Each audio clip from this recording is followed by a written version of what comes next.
And on the third day there was a marriage in Cana of Galilee, and the mother of Jesus was there. And both Jesus was called, and his disciples of the marriage. And when they wanted wine, the mother of Jesus said unto him, They have no wine. These are the opening lines of chapter 2 of the book of John from the Christian Bible. John is a non-synoptic book, meaning that its stories and content are vastly different from the rest of the books in the New Testament. Modern scholars attribute the original coined Greek Gospel of John to be written by a single community centered in Damascus, or Ephesus, between 90 and 110 CE. The version of the narrative I just read was a modified rendition of the English-translated King James Bible from 1611 CE, removing some of the archaic, early modern English phrasing. The parable is known as the wedding feast at Cana. The story of the wedding feast at Cana, a miracle where Jesus turned water into wine, was the inspiration for this piece. Paolo Veronese's The Wedding Feast at Cana, or in Italian, Nozze di Cana. It is a rather ambitious work, containing 130 human figures as well as numerous animals, mainly cats and dogs. It is a classic oil on canvas painting, utilizing a Mannerist art style in vogue at the time of the painting's creation in Venice in 1563. It is quintessentially Mannerist, utilizing the highly ornate Venetian backdrop, also portraying idealized, graceful figures with elongated poses, and the precarious use of movement and striking skylight make it stand out even more. The painting was created using oil-based pigments on a cloth canvas. The canvas was sewn together from many strips of cloth. In Venice, specifically oil-based paints on canvas are a must because the damp, lagoon-like climate of Venice would fade the colors of a painting if the pigments were applied directly onto plaster. In this way, Venice differs from many other parts of Italy. Now, speaking of symbolism within the art piece, the preternatural or supernatural presence of Jesus and his miracles are brought out to the mortal attendees of the feast. The invited guests are sent back in time 1,500 years, or rather biblical figures are brought to early modern Venice. What is immediately striking about the piece is the opulence of the banquet clashing with the austere presence of Christ who taught against material wealth. Another notable feature of the painting are the party guests. Many of the guests at the main table have been postulated to be real historical figures, contemporary with Veronese. As we will see, the venue is fictional, but supposed to be set in Venice and influenced by the work of famed Venetian architect Andrea Palladio. So you may be asking, who was Paolo Veronese? Moreover, who commissioned this artwork and why? Is it supposed to represent a contemporary event? And if so, what event would that be? Also, who are all of the historical figures that we can spot in the painting? I'll also be giving a rundown of the chain of possession, aka the provenance of this artwork. But before we begin, don't forget to hit the like and subscribe button for more content like this. Without further ado, let's get started. First, we'll be answering the question, who was Paolo Veronese? Veronese was born Paolo Praeter in 1528 in the city of Verona, which was at that time a part of the Republic of Venice. His father, Gabrieli, was a stonecutter, which is an artisan and quarryman who crafts stone for use in buildings and architectural projects, hence his last name Praeter, which is an occupational surname, means stonecutter in the Venetian language. Veronese went by many names professionally throughout his career as an artist. In fact, he was known more so as Paolo Cagliari for most of his career in Verona. Once he moved to Venice, being an outsider, he was referred to as Veronese, which indicates his origins in Verona, so as not to confuse him with someone local with a similar name. Veronese got his start in painting in 1541 when he first apprenticed under Veronese painter Antonio Bedelli. He was Bedelli's apprentice until 1544. Paolo had worked for Bedelli from the ages of 13 to 16. Fast forward to 1551, at the age of 23, he gained his first state-commissioned art piece by the noble Giustiniani family of Venice, who claimed descent from the Roman emperor of Thraco-Illyrian descent, Justinian I. Justinian was renowned as the Eastern Roman emperor who reconquered many parts of the Western Empire after the fall of Western Rome in 476 CE. Veronese's commission was an altarpiece painting of the Holy Family for the Giustiniani's church at San Francesco della Vigna. After success with his piece, Paolo would be the decline of many members of the Giustiniani family, including Justiniana Giustiniani, who he painted alongside her wet nurse at the balcony of Villa Barbaro in 1560. According to French writer and art connoisseur François Cast, one only needs to look at a painting by Veronese to see that he was very confident and understood his own genius. In his 1912 book analyzing the works of Paolo Veronese, Cust remarked on the wedding at Cana, specifically saying, "A painter less thoroughly sure of himself would have made a sorry mess of this feast. Veronese has produced a composition that is admirable for its balance, in abounding charming details and unexpected and picturesque episodes that do not in the least detract from the effect of the painting as a whole." By 1705, monks at the monastery had to restrict tourists from coming into view it due to the crowds that would gather to come see it. British writer William Michael Rossetti, younger brother of the famous 19th century pre-Raphaelite artist Andrea Gabrieli Rossetti, said that it is impossible to look at this picture without astonishment. In his 1895 memoir, William noted that, for a time, beginning in 1860 to around 1871, his brother Dante had thought that Veronese's Wedding at Cana painting was the greatest picture in the world. Before Dante, French neoclassical painter Jacques-Louis David said the exact same thing some 60 years earlier in 1807.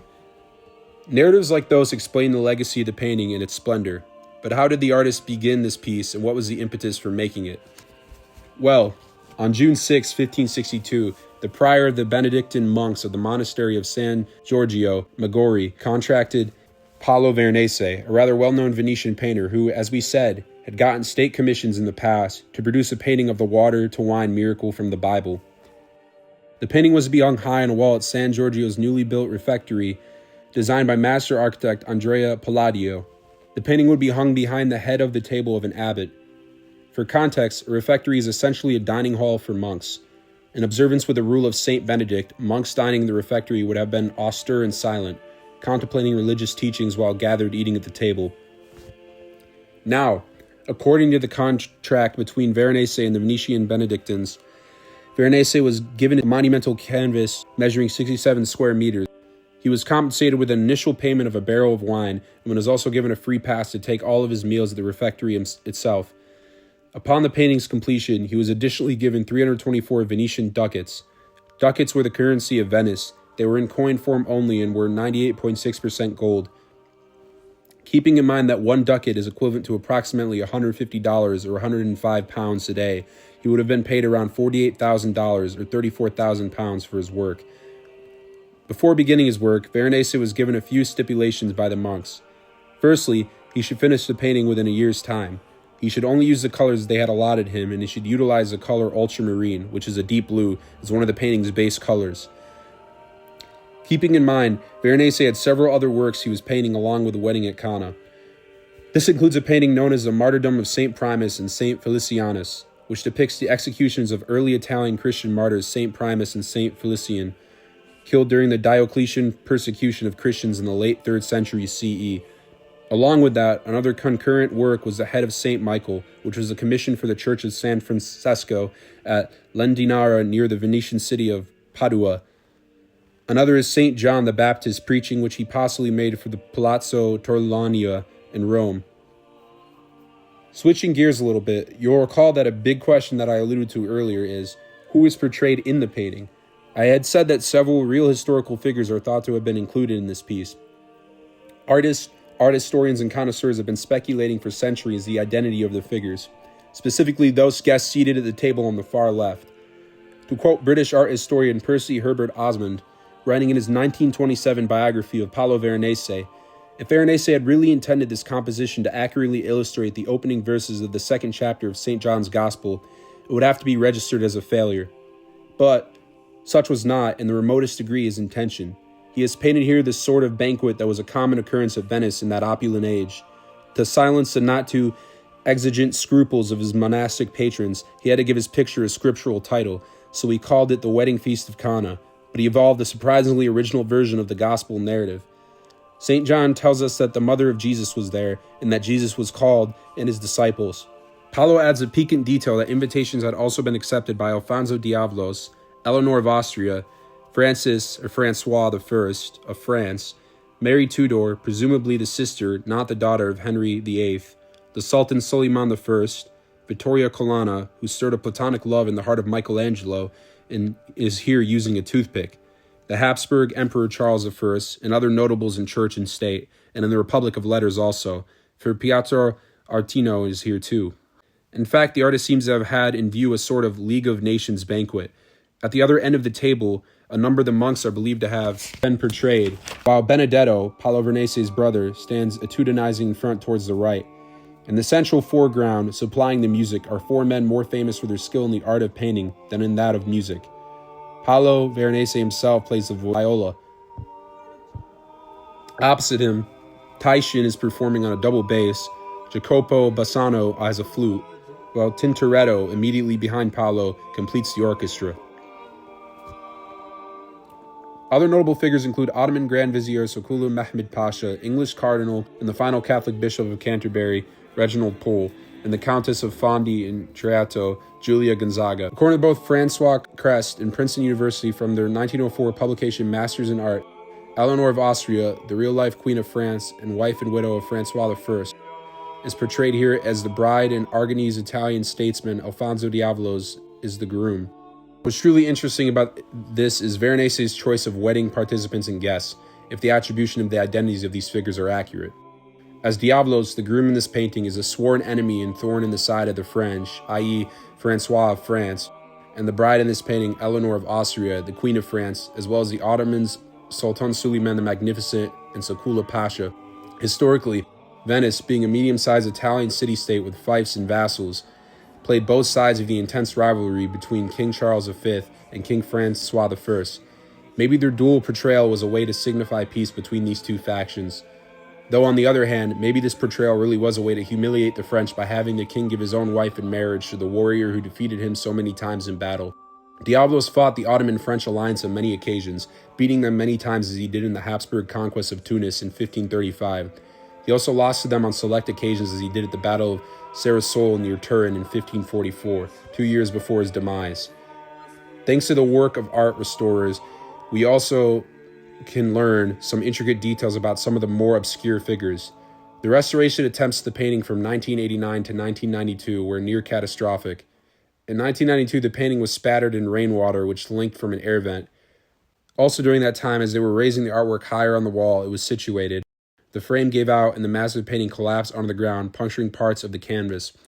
While examining the canvas, restorers noticed this out-of-place balding man, dressed somberly in full black, was painted onto a stray piece of paper and tacked onto the canvas at the last minute. This man could have possibly been the abbot of the monastery who demanded to be included in the painting. He was given his new position during the completion of the painting and was added in at the last minute. He is portrayed with a scowl, which shows out what Veronese truly thought of him. Now, after identifying some of these figures, you may be asking, were the portraits of these figures taken from life? Did Veronese observe and paint some kind of actual historical banquet and just include Jesus in it? The answer is no, primarily because many of the people featured in the painting were dead at the time of the painting's creation and are posthumous additions. That is, if they are even portraying those figures at all. Deceased figures possibly portrayed include Francois I, Eleanor of Austria, Mary Tudor, Alfonso Diavolos, Charles V, Vittoria Colonna, and Ottomans Suleiman and Sokula, and the artists Tintoretto, Benedetto Veronese, Paolo Veronese himself, Titian, and Jacopo Bassano. Though a more accurate assessment, the painting can be seen as a composite portrayal of banquets which were happening all the time in Venice, keeping with the styles and customs of the day. Let's now get into the provenance of this piece. Who owned it since its creation in 1563? As I stated before, the painting was owned by the monastery of San Giorgio Maggiore in Venice from 1563 to 1797, when Venice was conquered by France's First Republic under Napoleon Bonaparte during his Italian campaigns, wresting control of it from Habsburg Austria. To backtrack a little to 1793, when the Bourbons were deposed, a palace of theirs called the Louvre was opened to the French public as the Musée Français. The Louvre would house the great former fortunes of the French royal family, as well as the best artworks of recent memory. American historian Cynthia Saltzman quotes passages from letters sent between French government officials during this time in her 2021 monograph, Plunder, Napoleon's Theft of Veronese's Feast, saying, "In Italy, the Directory would soon give Bonaparte another charge to plunder. The resources which he will procure are to be dispatched towards France." They wrote on May 16, 1796, "Leave nothing in Italy which our political situation will permit you to carry away, and which may be useful to us." The French Republic needed funds, and its army of Italy required equipment. "Everything is lacking, and especially transport," Cristoforo Salicetti, the French government's commissioner, had written to Lazare Carnot, a director in charge of the military, in February from Nice. As Saltzman stated, France was stretching itself out, and fears came that it was stretching itself too thin. though Napoleon had a plan. He famously ordered lists to be made of portraits, sculptures, and curiosities, so he had a looter's itinerary. Yet he had a point. Patronage of the arts, the French people would be enriched, empowered, and be granted enormous pride. Veronese's wedding at Cana, as well as many other paintings, were taken as war booty by the Formio, ratified on October 17, 1797, which Napoleon had forced the Habsburg Austrians to sign, brought the first coalition of the French-Italian campaign to an end. In the public version of the treaty, France nominally ceded possession of the city of Venice to the Habsburg Austrians, while including secret articles in the treaty giving France the ability to call all of the shots in the background. As we can see here in this instance, France had imperial ambitions. Napoleon looked to art and priceless cultural heirlooms as a key to political success in imperialist aims. By stripping polities like Venice, Parma, Rome, and Naples of their art, Napoleon was taking their heritage, prestige, cultural continuity, and pride away. He then concentrated them in Paris. Because of the painting's colossal size, when it was stolen away from the monastery in Venice, the French cut the painting in half and rolled both sides up into tubes and stuck in a crate for easier transport. It was then taken to Toulon in the south of France and then to Arles. It was placed on a boat in a collection with other stolen artworks taken from Rome. By the next summer, the painting was at its final destination, the Louvre in Paris, where it was stitched back together and displayed along with other art Napoleon had looted in a collection at the time called Musée Napoléon. At the end of the Napoleonic Wars in 1815, France, as the losing party, was forced to sign treaties which repatriated a few of the stolen artworks they had taken. During the aftermath of the French defeat at the Battle of Waterloo, the victorious British general, the Duke of Wellington, demanded that France return its stolen art. Neoclassical sculptor Antonio Canova headed a repatriation campaign which returned many works of art. Yet despite that, repatriation of the wedding at Cana was rebuffed by French diplomat and art curator, the Baron Dominique Vivant Dinon, who lied to the Papal States, Austria and Britain, by saying that the piece was too fragile to transport back to Venice. He assuaged them further by giving up possession of the 1653 Charles Le Brun work, Christ at the House of Simon the Pharisee. The wedding at Cana would not be moved from Paris until 1870, during the Franco-Prussian War, when it was taken to undisclosed locations in the south of France for safekeeping. The same precautions were taken again in the 1940s during World War II. Today it is still located at the Louvre in a big gold frame in room 711 on the first floor of the Dinan wing. Today a facsimile of the wedding at Cana also hangs, as its predecessor did, in the refectory of San Giorgio Maggiore in Venice. So, in conclusion, Paolo Veronese was the son of a stonecutter born and raised in Verona, which was then a part of the serene Venetian Republic. Veronese created one of the greatest and most iconic pieces of art in the entirety of the Italian Renaissance and the entirety of the European Renaissance. It was an oil-on-canvas painting contracted and made for the Benedictine monastery on the island of San Giorgio Maggiore in Venice. Artists from all across Europe and the world were in awe by the sight of it, including Dante Gabriel Rossetti, Jacques-Louis David, Henri Matisse, and Vincent van Gogh. Dominique Vivant Dinon and Napoleon Bonaparte looked to use the piece as a political driver for their imperial ambitions for France. Dinon refused to return the wedding at Cana when asked by the rest of Europe, following French defeat at the Battle of Waterloo. Finally, the painting hasn't gone anywhere else since then. This is a testament to the French state's need to keep Paris a cultural capital of the world, and more specifically Europe. Anyway, what are your guys' thoughts? Do you like this painting? What do you think of the idea of politicizing artwork? Can you think of examples of any other instances where people have done this?